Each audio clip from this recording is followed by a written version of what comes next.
Hoy cerramos el estudio del libro de Hebreos y Pablo concluye su carta con varias amonestaciones para su audiencia y él dice de dejar que el amor mutuo continúe, mostrar hospitalidad a los extraños y dice recordar a los que están en la cárcel y los que están siendo torturados.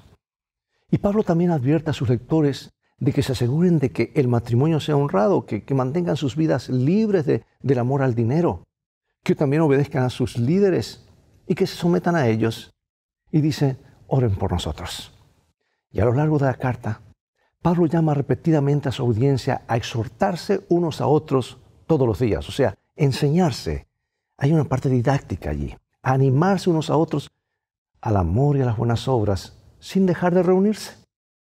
Así como para ver que nadie deje de obtener la gracia de Dios, que ninguna raíz de amargura brote y cause angustia y que por ella muchos se contaminen. La carta en su conjunto es una palabra de exhortación, es un sermón, una predicación práctica. Y aunque Pablo anima a su audiencia a practicar el amor mutuo, no espera cierto sentimiento emocional. Más bien los exhorta a acciones específicas, como mostrar hospitalidad, compartir con los que están presos, practicar la fidelidad en el matrimonio y evitar la codicia. De manera similar, cuando Pablo exhorta a su audiencia a recordar a sus líderes, no le interesa un ejercicio de recogimiento o que solamente lo reconozcan a él o a algún otro líder, sino amarse mutuamente, ser sinceros. Más bien desea mostrar su fidelidad a Dios, que obedezcan, que se sometan y respeten a sus líderes. Y ese es un respeto mutuo, ¿verdad? Y finalmente, advierte a su audiencia que no siga enseñanzas extrañas, sino que siga al Maestro de los Maestros, a Cristo. Bueno, este será el tema del estudio de hoy. En un momento más regresaré.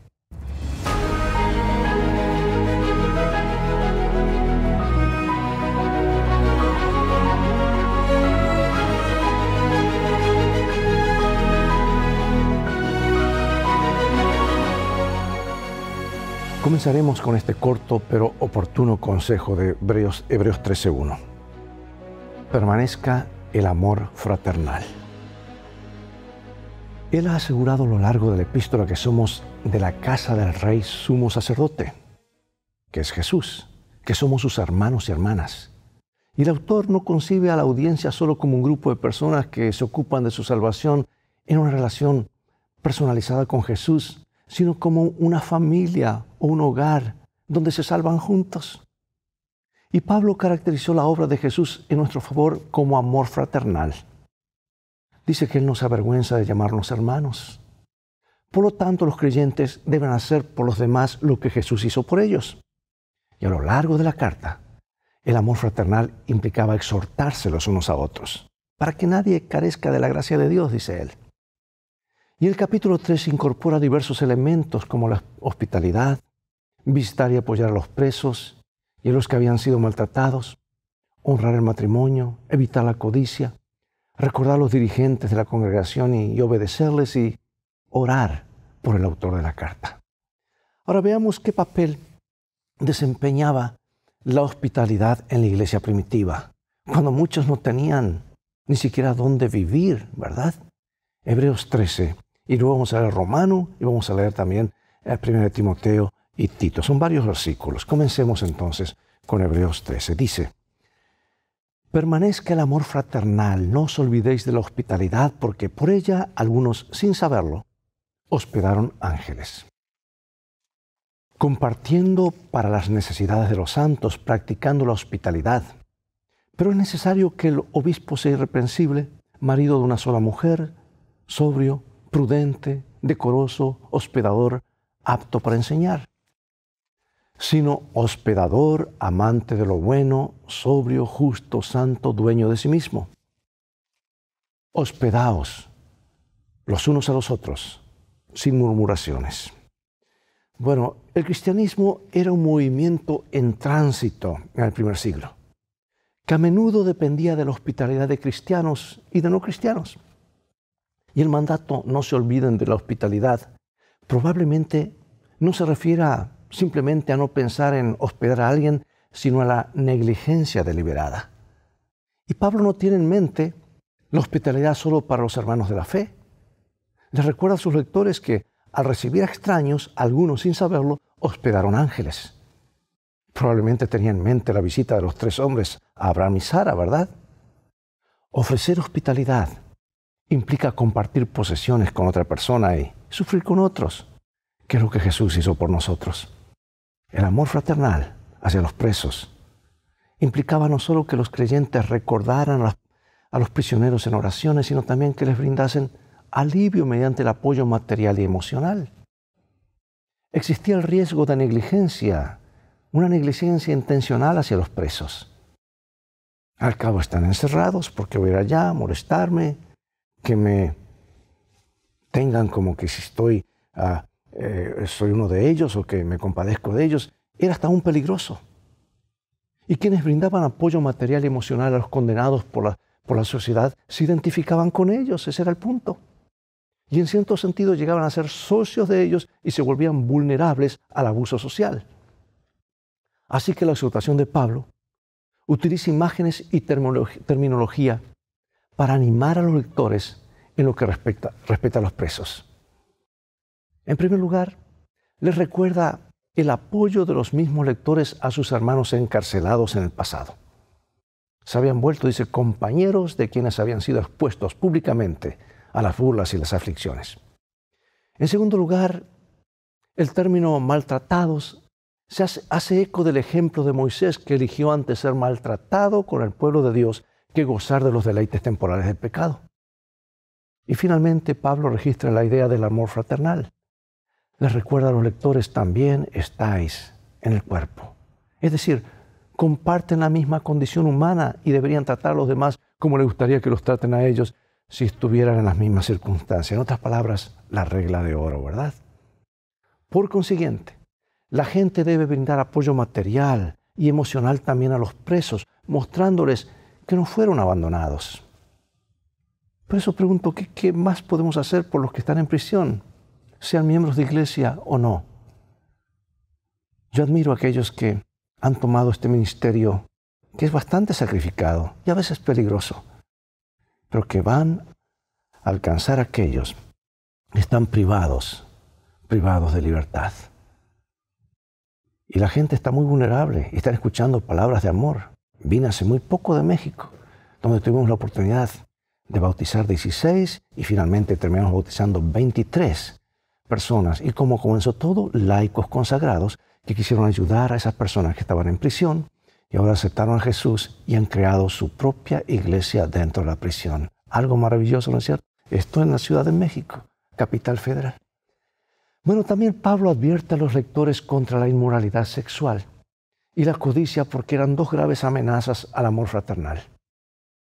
A decir verdad, los autores del Nuevo Testamento y los filósofos moralistas de la Antigüedad notaron una conexión entre ellos. Y ahora el llamado de Pablo a honrar el matrimonio implicaba evitar cualquier cosa que lo denigrara. Eso incluía la abstención de violar el voto matrimonial y los divorcios injustificados, cosa muy común en el siglo I, en el Imperio Romano. Y la exhortación a mantener la pureza del lecho matrimonial se refiere a evitar la profanación del matrimonio a través de relaciones sexuales fuera del matrimonio. La expresión fornicario se refiere en el Nuevo Testamento a toda forma de inmoralidad sexual. Además, la sociedad greco-romana era laxa en lo que respecta a la ética sexual. Al contrario, eran terribles. No había ética sexual, básicamente. Cada uno hacía lo que quería. Era como una doble moral. Y esto les daba licencia a los hombres a tener relaciones sexuales siempre que fueran discretos. Sin embargo, Pablo advierte que Dios juzgará a los adúlteros. Los creyentes no deben permitir que las convenciones sociales establezcan sus normas éticas. Luego pasa a mencionar el amor al dinero, que era una de las principales categorías de vicios en el mundo greco-romano. De hecho, en otra carta, Pablo se refirió al amor al dinero como la raíz de todos los males. La defensa contra este vicio es una actitud que Pablo alienta en varias epístolas. En primer lugar, debían estar contentos con lo que tenían. Además, los cristianos deben creer y abrazar la promesa divina. Dice, no te desampararé ni te dejaré. El pueblo de Dios recibe esta promesa en varios lugares y en varios momentos y está disponible para nosotros hoy también, ¿verdad? En esta sociedad materialista que vivimos. Entonces se invita a los creyentes a responder a la promesa de Dios con las palabras del Salmo 118, versículo 6. El Señor es mi ayudador, no temeré lo que me pueda hacer el hombre. Esta referencia al Salmo 118 es apropiada porque el salmista expresó su confianza en Dios a pesar del sufrimiento que le infligían los incrédulos. Pregunto, amados, ¿de qué forma la sociedad contemporánea socava la pureza sexual y al mismo tiempo alimenta el amor humano por el dinero? Dos cosas que van juntos, dos males que van combinados. ¿De qué formas prácticas podemos fortalecer nuestras defensas contra esos dos vicios peligrosos? Bueno, ahora pasemos a un punto delicado que se ofrece a algunos roces y comentarios. ¿Cuál debería ser nuestra relación con nuestros dirigentes? Vamos a Hebreos capítulo 13, versículos 7 al 17. Dice, acordaos de vuestros pastores que os hablaron la palabra de Dios. Considerad cuál haya sido el resultado de su conducta e imitad su fe. Jesucristo es el mismo ayer, hoy, por los siglos. No os dejéis llevar de doctrinas diversas y extrañas, porque buena cosa es afirmar el corazón con la gracia, no con viandas que nunca aprovechan a los que se han ocupado de ellas. Así que ofrezcamos siempre a Dios por medio de él sacrificio de alabanza, es decir, fruto de labios que confiesen su nombre. Y de hacer bien y de la ayuda mutua no os olvidéis, porque de tales sacrificios se agrada a Dios. Obedeced a vuestros pastores y sujetaos a ellos, porque ellos velan por vuestras almas como quienes han de dar cuenta, para que lo hagáis con alegría y no quejándose, porque esto no es provechoso. Bueno, aquí hay una exhortación a respetar y obedecer a los líderes de la congregación. Y es lógico. Y comienza con una invitación a acordarse de los dirigentes del pasado que les llevaron la palabra de Dios. Y termina con un llamado a obedecer a los dirigentes actuales. Los líderes del pasado probablemente sean los que les predicaron la palabra por primera vez y fundaron la congregación. Tal vez ese grupo pequeño, ¿verdad? Porque allí comenzaron los grupos pequeños. Y el llamado a acordarse de ellos no se refiere simplemente a un ejercicio mental de recogimiento ni a un tributo externo que los honre. Pablo explica que deben recordarlos reflexionando en el resultado de la conducta de ellos e imitando su fe. Pero amados, para Pablo el mayor acto de recuerdo y honra es la emulación, o sea, repetir o seguir el ejemplo. Y de esta manera, Pablo ha añadido a los líderes fundadores de la congregación a la lista de héroes fieles a quienes los creyentes deben considerar con atención. Y esta lista incluye a los héroes de la fe de Hebreos 11 y a Jesús, el ejemplo consumado de la fe en Hebreos 12. Y el autor además señala que Jesús es el mismo ayer, hoy y por los siglos. Él contrasta totalmente con los falsos maestros que cambian con el tiempo y cuyas enseñanzas llegan a ser diversas y extrañas, y algunos andan a la luz de sus propias chispas. El llamado a recordar a los dirigentes de Hebreos 13:7 se repite en términos más contundentes al final del capítulo, porque se exhorta a los creyentes a obedecer a los líderes porque ellos se preocupan por las almas. Y aquí se describe a los dirigentes como pastores que están a cargo del bienestar espiritual de la congregación, de su rebaño, y que darán cuenta a Dios por su estado espiritual. Sin duda, la idea también debería aplicarse a todos los líderes de nuestra iglesia, así como a todos los niveles de la denominación en la actualidad, ¿verdad? Pero aquí un pequeño paréntesis, amados. En relaciones públicas, y en especial en la iglesia, este tema de respeto y la obediencia a los pastores es un camino de doble vía. El pastor también debe ser considerado, compasivo, amar y respetar a sus miembros, no solo de palabras, sino con hechos. Tristemente, algunos piensan que el respeto lo da la posición que ocupan, o el título que tienen, o los estudios realizados. Y no es así. Sino cuán dispuestos están a servir y aún a dar sus vidas por sus ovejas. Eso es liderazgo. Lo otro se llama verticalismo y cualquiera lo puede hacer. Pero el contexto también sugiere que estos líderes son pastores adjuntos que sirven bajo las órdenes de Jesús, el gran pastor de las ovejas, a quien debemos imitar, ¿verdad? O sea que la combinación del cuidado y la fidelidad de los dirigentes y la obediencia o confianza de los miembros produciría alegría, armonía, ¿verdad? Unidad. Y esto puede indicar que los líderes podrán servir a la congregación con alegría o que darán cuenta de la congregación a Dios con alegría y no con tristeza. Y ahora unas preguntas de reflexión. ¿Qué puedes hacer tú para fortalecer o mejorar la relación entre los dirigentes y los miembros de tu congregación? Y los líderes, tal vez de todo el mundo. Amados, estamos para establecer puentes de buena voluntad, siempre basados en la verdad y en la doctrina de nuestro Señor, que es lo que produce la verdadera unidad. Ahora, el apóstol menciona algo que merece una aclaración, y es el asunto de las comidas.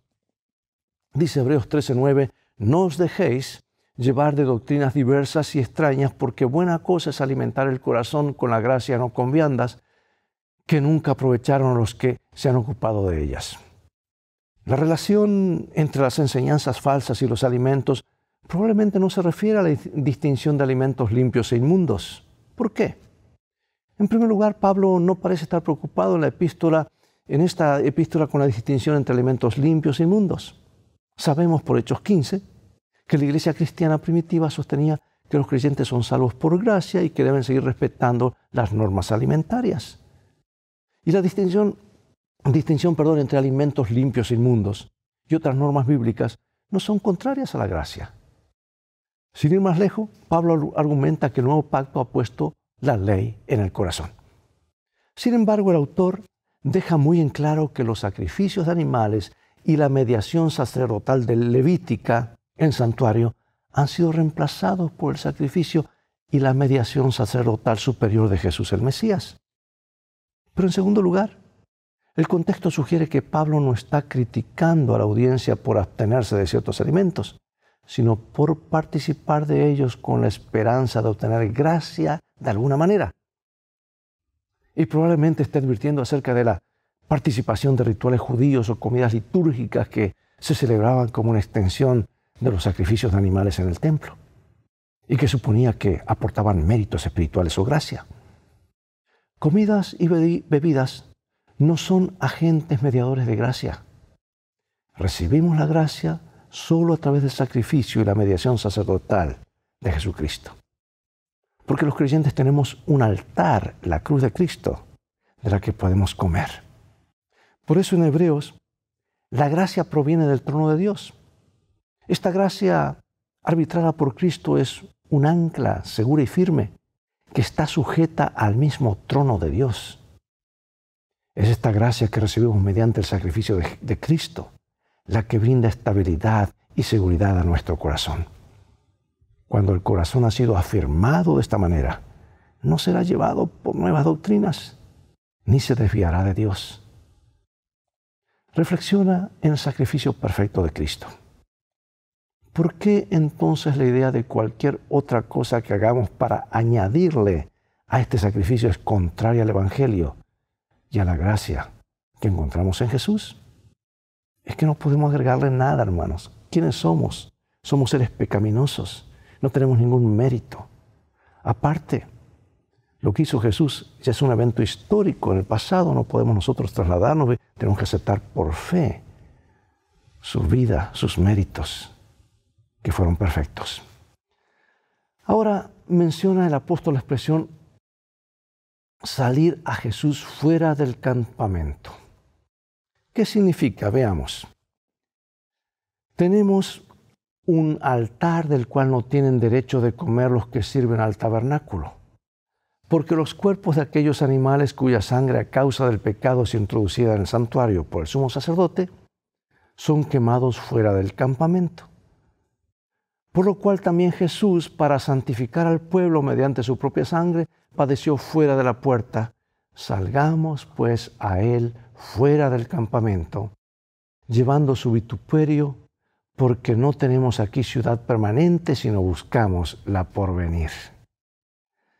El lugar Fuera de la puerta era el más inmundo de todo el campamento, porque allí se quemaban los restos de los animales sacrificados.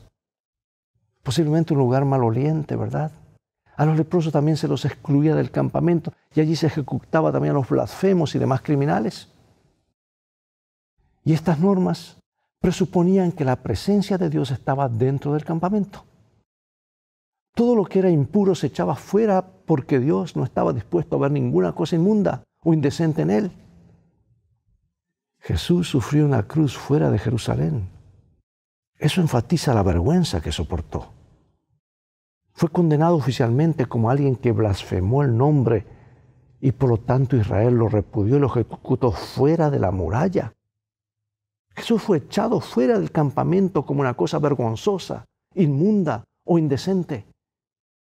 Sin embargo, Pablo exhorta a los creyentes a seguir a Jesús fuera de la puerta, soportando la vergüenza que él soportó. Este fue también el camino que siguió Moisés, quien eligió llevar el vituperio de Cristo en lugar de los tesoros de Egipto. No obstante, paradójicamente, Hebreos sugiere que la presencia de Dios ahora está fuera del campamento. Qué interesante.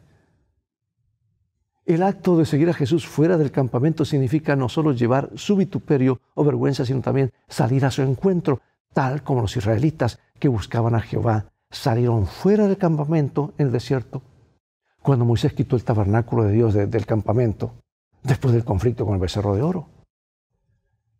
Y este relato sugiere que el rechazo de Jesús por parte de los incrédulos también implicaba el rechazo de Dios, como lo rechazó Israel en la apostasía del becerro de oro. Por lo tanto, el camino del sufrimiento y la vergüenza es también el camino hacia Dios. Y Pablo anima a los lectores a seguir a Jesús como el autor y consumador de su fe, invitándolos implícitamente también a considerar sus sufrimientos actuales como una disciplina momentánea que producirá fruto, dice él, apacible de justicia. Están dejando atrás una ciudad o un campamento corrupto en busca de la ciudad venidera cuyo arquitecto es Dios. ¿Qué significa para ti, querido hermano y hermana, amigo y amiga, seguir a Jesús fuera del campamento? ¿Qué aspectos de la vida de fe en Jesús pueden generar reproche o vergüenza de parte de quienes te rodean? Lo más seguro es siempre seguir a Jesús donde Él está. ¿Dónde está Jesús ahora? En el santuario celestial. Allí tenemos que seguirlo. Allí tienen que enfocarse nuestros ojos. Allí donde está la salvación, donde está Él intercediendo, donde pronto decretará ante el universo el caso de cada persona, salvado o perdido para siempre. Amados, quiero finalizar aquí con una de estas preguntas y un comentario inspirado por mi autora favorita. Si el liderazgo de la Iglesia ha sido abusado en el pasado bajo ciertas circunstancias, o en partes del mundo en las que los regímenes políticos dificultan el gobierno de la Iglesia, pregunto, ¿cómo podemos encontrar la armonía entre líderes y miembros de la cual habla Hebreos? ¿Por qué hay tanta aversión a la autoridad en algunas culturas? ¿Debe seguirse el liderazgo solo si una persona está de acuerdo con el líder? Dice la sierva del Señor, después que descendió el Espíritu Santo, los creyentes se regocijaron en la dulzura de la comunión con los santos. Eran compasivos, considerados, abnegados, dispuestos a hacer cualquier sacrificio por causa de la verdad. En su asociación diaria revelaban el amor que Cristo les había enseñado. Y por medio de palabras y hechos desinteresados, se esforzaban por despertar ese sentimiento en otros corazones. Pero gradualmente sobrevino un cambio. Los creyentes comenzaron a buscar defectos en los demás, espaciándose en las equivocaciones y dando lugar a una crítica dura. Perdieron de vista al Salvador y su amor, y llegaron a ser más estrictos en relación con las ceremonias exteriores, más exactos en la teoría que en la práctica de la fe. En su celo por condenar a otros, pasaban por alto sus propios errores. Perdieron el amor fraternal que Cristo les había encomendado, y lo más triste de todo era que no se daban cuenta de su pérdida. No comprendían que la alegría y el regocijo se retiraban de sus vidas. y que habiendo excluido el amor de Dios en sus corazones, pronto caminarían en tinieblas. Comprendiendo Juan que el amor fraternal iba mermando en la iglesia, se esforzaba por convencer a los creyentes de la necesidad constante de ese amor. Y sus cartas a las iglesias están llenas de ese pensamiento. Carísimos, amémonos unos a otros, escribe, porque el amor es de Dios. Cualquiera que ama es nacido de Dios y conoce a Dios. El que no ama no conoce a Dios porque Dios es amor. En esto se mostró el amor de Dios para con nosotros, en que Dios envió a su Hijo unigénito al mundo para que vivamos por Él. En esto consiste el amor. No que nosotros hayamos amado a Dios, sino que Él nos amó a nosotros y ha enviado a su Hijo en propiciación por nuestros pecados. Amados, si Dios así nos ha amado, debemos también nosotros amarnos unos a otros. Cuando uno va a ciertas iglesias, uno encuentra, hermanos, que los hermanos se interesan unos por otros, faltó alguien. Al rato esa persona recibe 10 o 15 llamadas. ¿Qué pasó? ¿Qué le habrá pasado? No lo hemos visto. ¿Tendrá algún problema de salud? ¿Se habrá desanimado? Y allá van el sábado en la tarde. Una llamada por teléfono, un mensaje de texto. Tantas cosas que hablan, hermanos, lo que está en nuestro corazón. Cuán importante es que nos animemos mutuamente en un mundo de egoísmo, en un mundo que está, cada uno se aísla. Que mostremos el amor real, ¿verdad?, los unos por los otros. En esto conocerán todos que sois mis discípulos si tuvieses amor los unos por los otros. Dios nos ayude a amarnos de corazón y que el amor fraternal permanezca entre nosotros desde ahora y siempre hasta que Jesús venga, y seguiremos amándonos por la eternidad. Oremos. Padre Celestial, con esta nota de triunfo de el amor los unos por los otros, el amor fraternal que termina el apóstol, que no es otra cosa sino el reflejo del amor de Jesús por cada uno de nosotros, queremos que eso sea emulado en nuestras vidas. Que el amor los unos por los otros, la forma como Jesús nos amó, podamos nosotros repetirlo en nuestra vida diaria. Aún más allá de los que vemos o los que queremos o nuestras familias y los compañeros de peregrinación en la iglesia, sino también aún a los enemigos. Que podamos amar como Jesús amó. Lo pedimos y agradecemos en el nombre de Jesús. Amén. Bien, amados, es todo el tiempo que tenemos por hoy. Ha llegado el momento de despedirnos y hasta el próximo programa de la serie Lecciones de Vida, que estaremos estudiando otro tema diferente porque acabamos el libro de Hebreos. Invita a otros a sintonizar este canal. Transfórmate tú mismo en un canal de bendiciones.